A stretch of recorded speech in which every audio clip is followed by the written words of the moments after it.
하나님 말씀은 창세기 22장 1절에서 14절 말씀입니다. 창세기 22장 1절에서 14절 말씀입니다.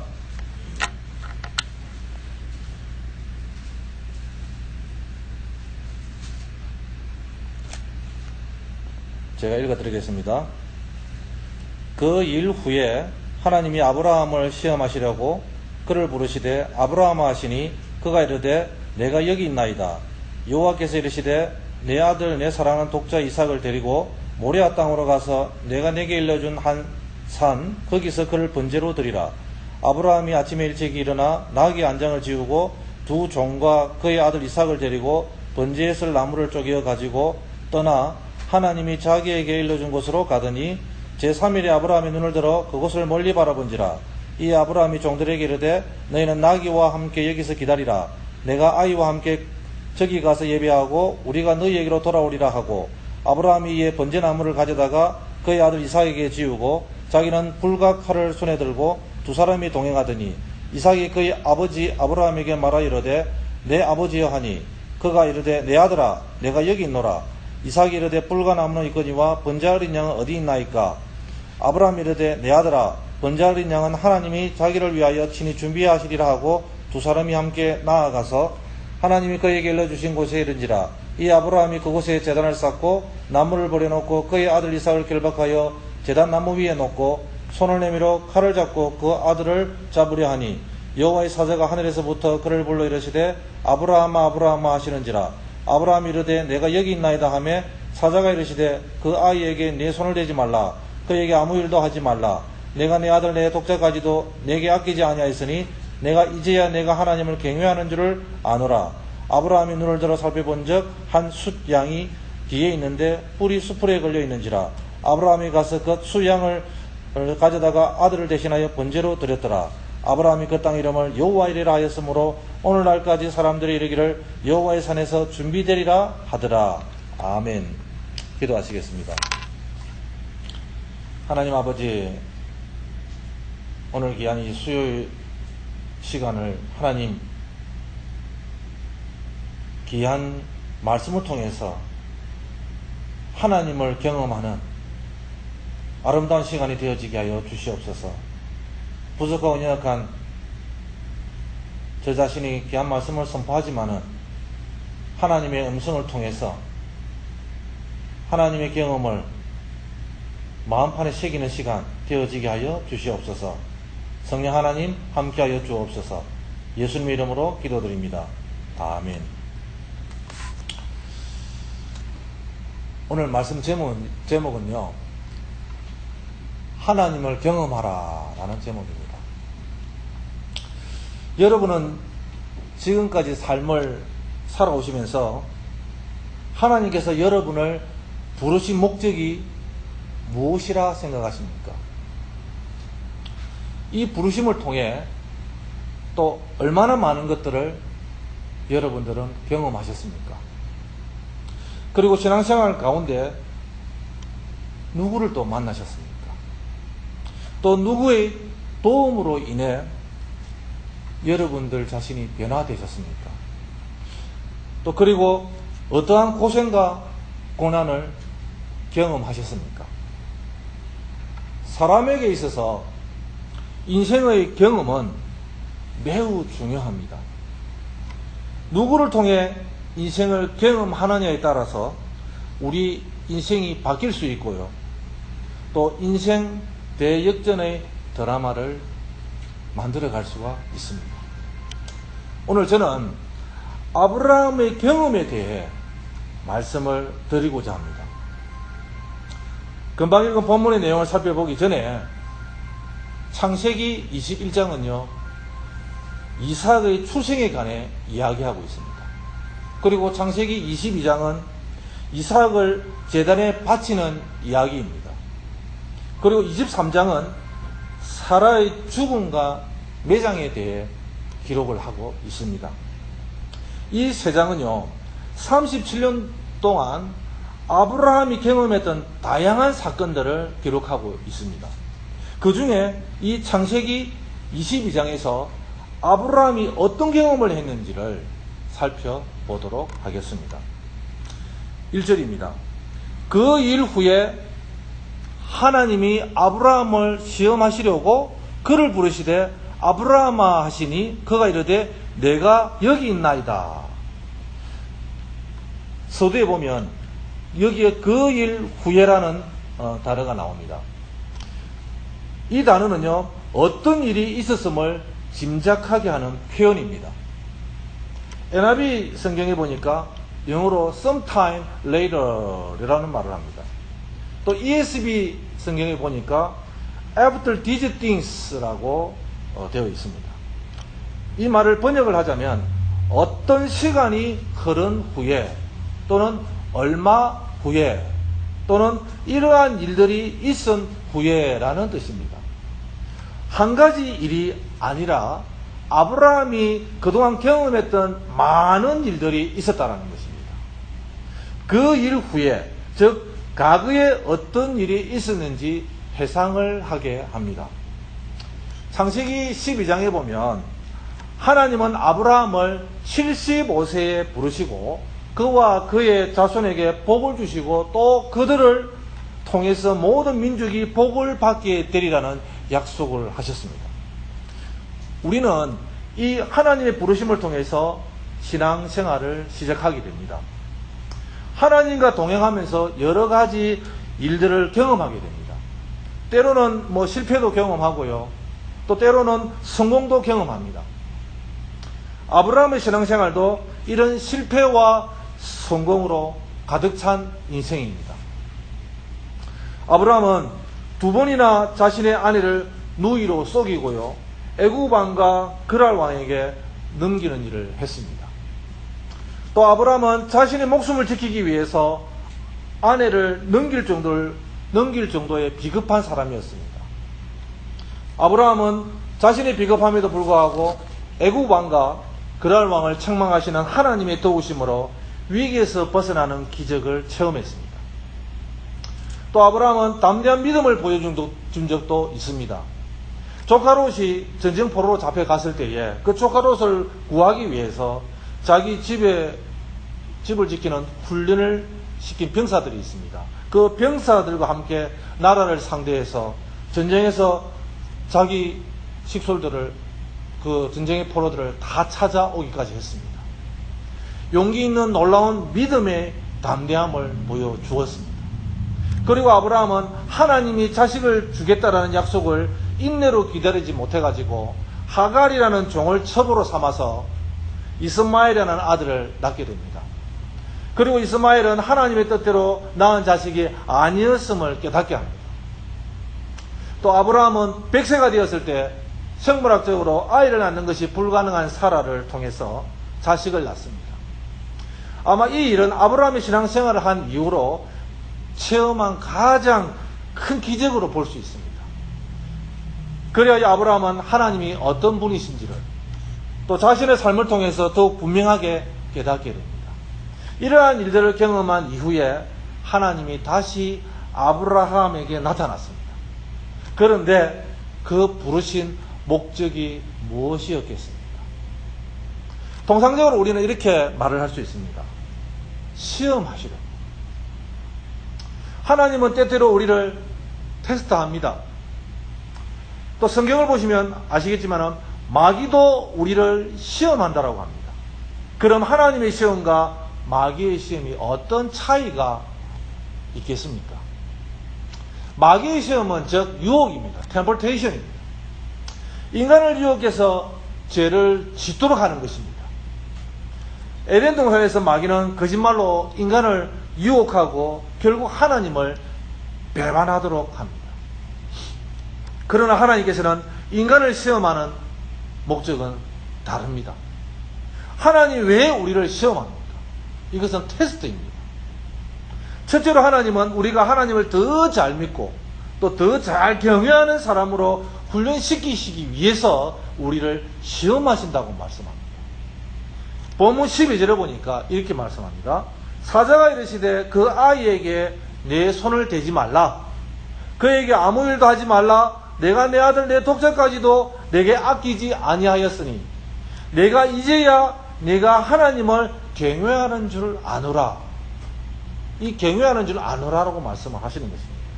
두 번째로 창세기 22장 17절에 내가 내게 큰 복을 주고 내 씨가 크게 번성하여 하늘의 별과 같고 바닷가의 모래와 같게 하리니 내 씨가 그 대적의 성문을 차지하리라 라는 말씀을 합니다. 하나님이 시험하시는 목적은요, 우리에게 큰 복을 주시기 위함이라는 것입니다. 그리고 복을 받은 우리를 통해서 다른 사람들에게도 복을 나누어 주라는 말씀을 하시는 것입니다. 그런데 하나님이 아브라함을 시험하시려고 부르실 때에 아브라함이 뭐라고 대답합니까? 오늘 본문 1절 마지막에 보면요, 아브라함은 머뭇거림 없이 바로 이렇게 얘기합니다. 내가 여기 있나이다 라고 대답합니다.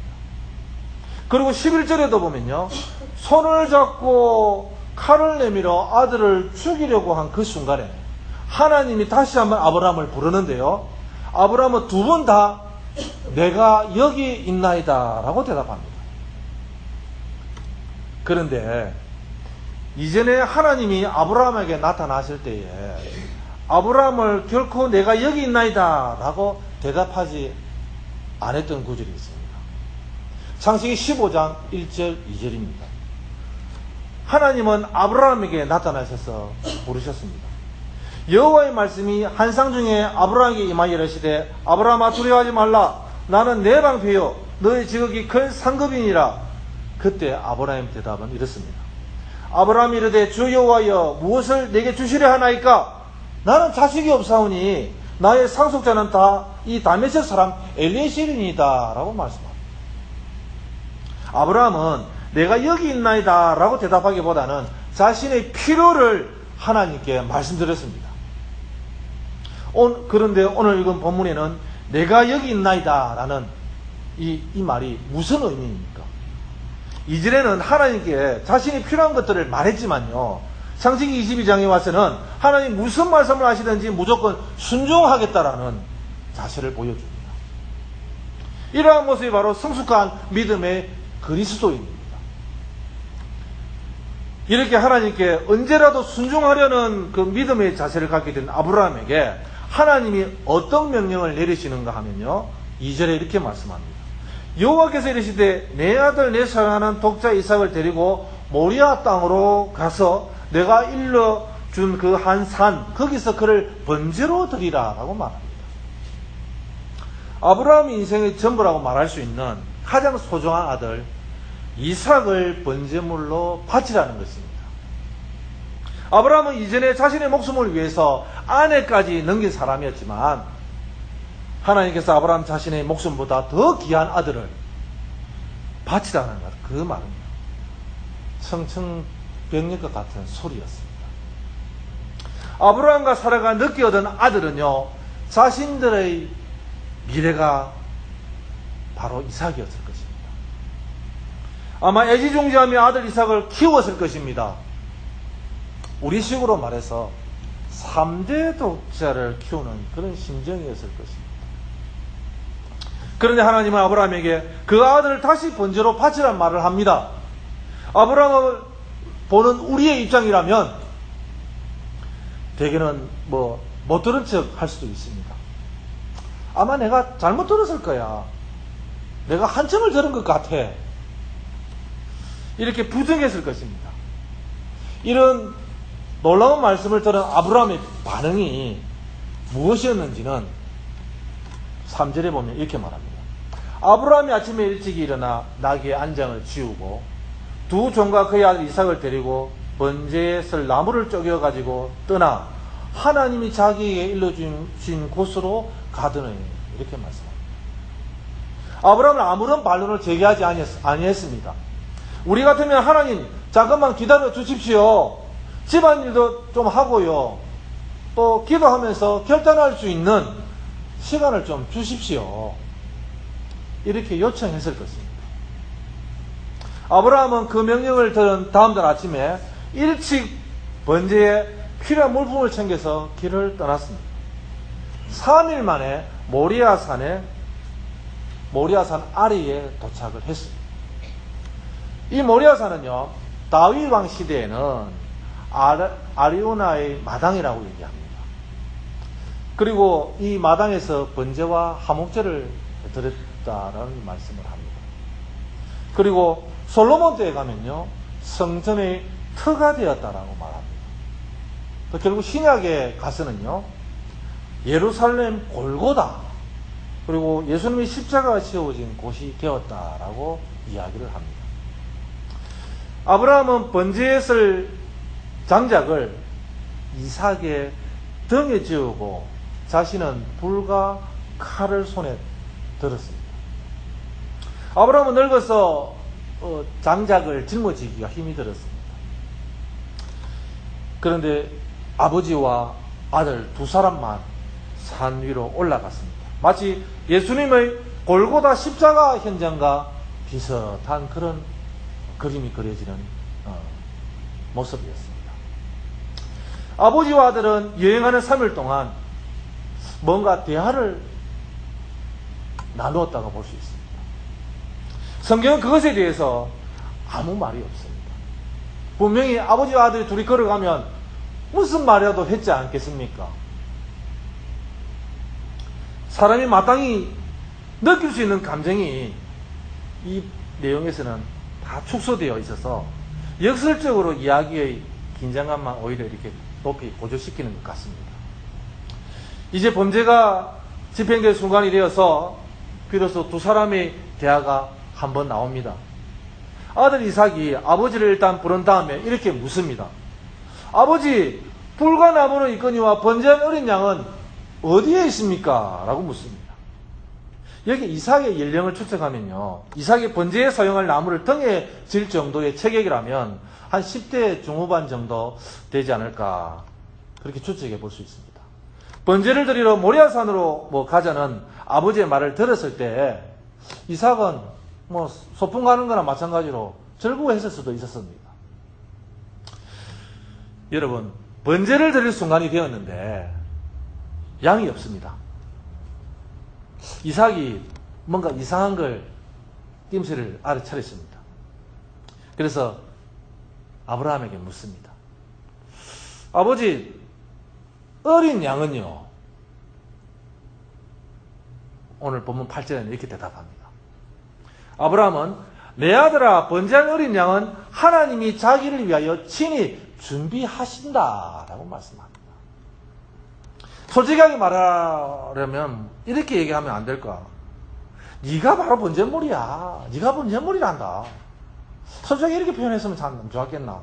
그런데 아브라함의 심정은요, 그렇게 표현할 수 없는 가슴이 찢어지고 아픈 그런 심정이었다는 것입니다. 이 순간에 아브라함의 심정이 어땠을지를 한번 충분히 상상할 수 있을 것입니다. 그는 이삭을 번제물로 바칠 결심을 하고 이삭을 데리고 모리아산 위로 올라갔습니다. 3일 동안 여정에서 수많은 생각이 꼬리에 꼬리를 물었을 것입니다. 이제라도 다시 집으로 돌아가는 것이 옳은 게 아닐까 하는 생각이 수없이 반복되었을 것입니다. 90살에 아들을 낳고 기뻐한 아내 사라, 눈에 아마 밟혔을 것입니다. 아브라함은 이번에도 아무런 감정 없이 하나님이 준비하신다라는 대답만 했습니다. 아브라함은 제단을 쌓고 나무를 버려놓은 뒤에 이삭을 결박하여서 제단 나무 위에 올려놓고요, 손을 내밀어서 칼을 잡고 그 아들을 잡으려고 합니다. 그 순간에, 그 절박한 순간에 천사가 나타나서 말씀을 합니다. 12절입니다. 그 아이에게 내 손을 대지 말라. 그에게 아무 일도 하지 말라. 내가 아들 내 독자까지도 내게 아끼지 아니하였으니 내가 이제야 네가 하나님을 경외하는 줄을 아노라. 그렇게 말씀합니다. 이 말씀은요, 우리들에게 안도의 한숨을 쉬게 하는 말씀입니다. 이삭의 목숨이 경각에 달린 순간에 천사가 나타나서 가족 살해범, 즉 존속 살해범으로 오해받을 만한 아브라함의 행동을 멈추게 했다는 것입니다. 그리고 천사에 의해서 칼을 거둬들인 아브라함의 눈에 무엇이 들어왔냐면 이 뿔에 걸린 숫양 한 마리가 그 눈에 들어왔습니다. 그 수양을 잡아 번제를 바치게 되었습니다. 그리고 그 땅 이름을 여호와 하나님께서 준비시키셨다 하여서 여호와 이레다 라고 이름을 붙였습니다. 이 이야기를 통해서 우리는 어떤 인생의 경험을 했는지를 물을 수 있습니다. 그리고 어떠한 절대적인 믿음으로 지금까지 신앙생활을 해왔는지를 점검할 수 있습니다. 바울은요, 로마서 10장에 가면 율법을 통한 의로움이 아니라 믿음을 통한 의로움을 강조합니다. 그래서 아브라함을 예로 들었습니다. 이삭을 번제로 바치라고 했던 아브라함의 행동은요, 하나님을 향한 절대적인 믿음을 보여주었습니다. 여기서 믿음은 또 순종으로 나타납니다. 그는 상식적으로 받아들여지기 어려운 명령에 순종했다고 말할 수 있습니다. 믿음의 가장 순수한 형태가 바로 절대적 순종이라는 의미입니다. 신구약 성경은 곳곳에서 화려한 종교 행위보다는 하나님을 향한 순종이 중요하다는 사실을 강조하기 위해서 로마서 10장에 아브라함의 예를 들었습니다. 이러한 모습을 보면 신실한 크리스찬이라고 한다면 이런 설명에 동의하지 않을 사람은 없을 것입니다. 문제는 우리가 하나님의 명령을 어떻게 인식하느냐 하는 것입니다. 그걸 인식해야 순종도 잘할 수 있습니다.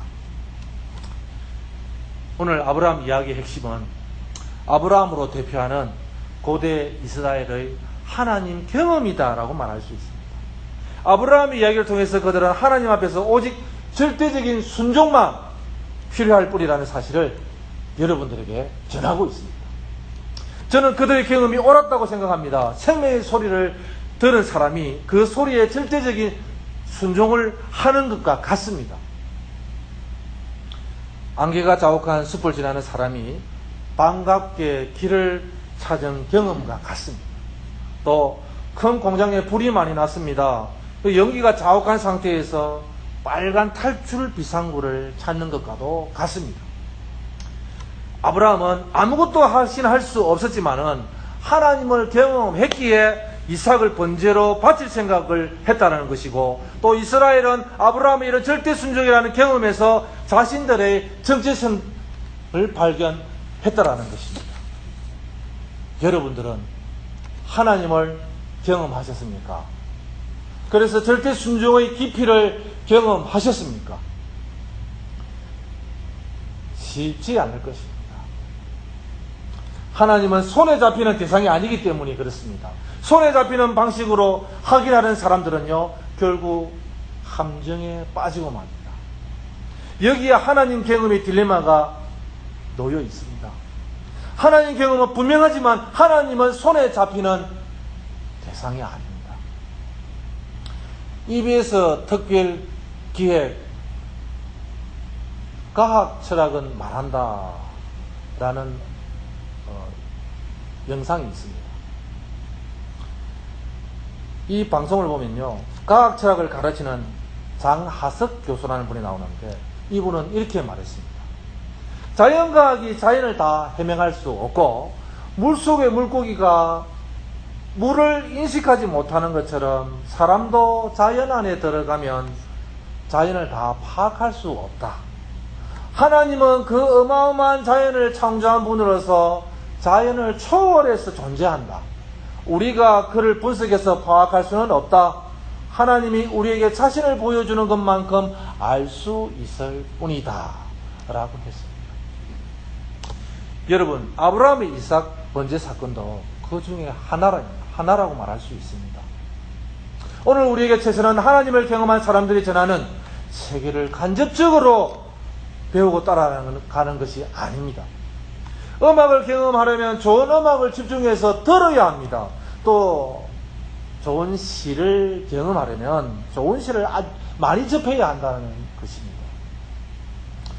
시만 읽으면 그런 정도의 시경험에 머물고 말 수 있습니다.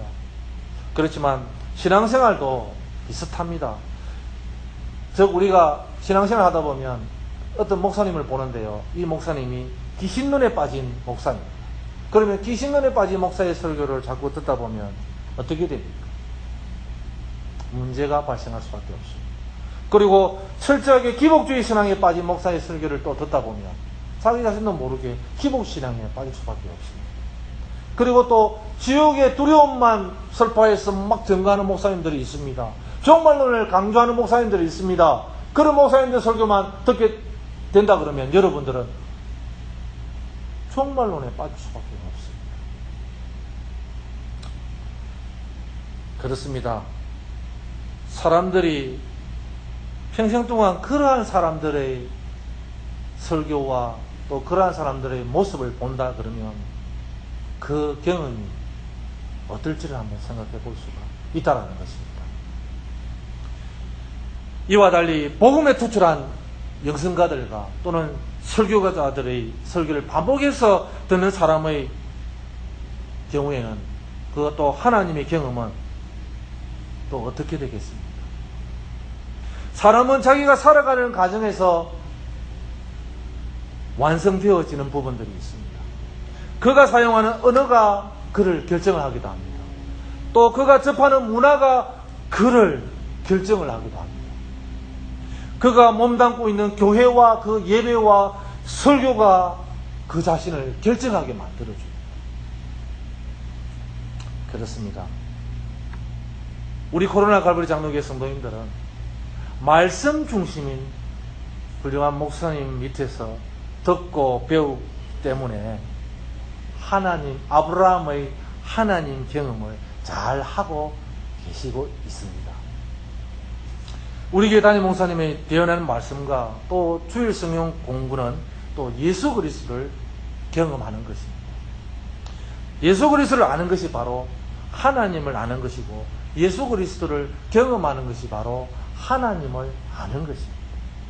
이와 같이 오늘 하나님을 경험하는 우리 코로나 갈보리 장로교회 우리 성도님들은 늘 하나님과 함께 즐거워하며 기뻐하며 또 찬송하며 기도하며 교제하며 서로 사랑하며 하나님의 경험을 영원토록 나눌 수 있는 그러한 우리 성도님들이 다 되어지시기를 축복합니다.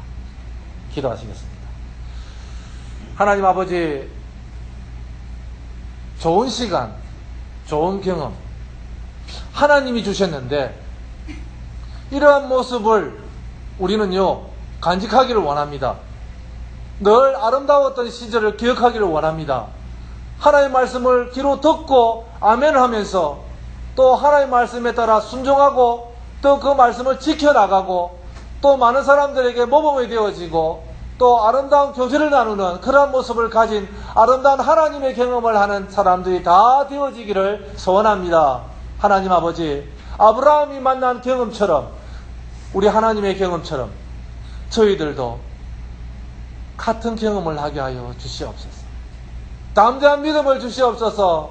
하나님 할 수 있기는 무슨 말이냐? 믿는 자에 능치 못할 일이 없다라는 그 말씀을 의지해서 아름다운 경험을 할 수 있도록 주님 축복하여 주시옵소서. 예수님의 이름으로 기도드리옵나이다. 아멘. 찬송하겠습니다.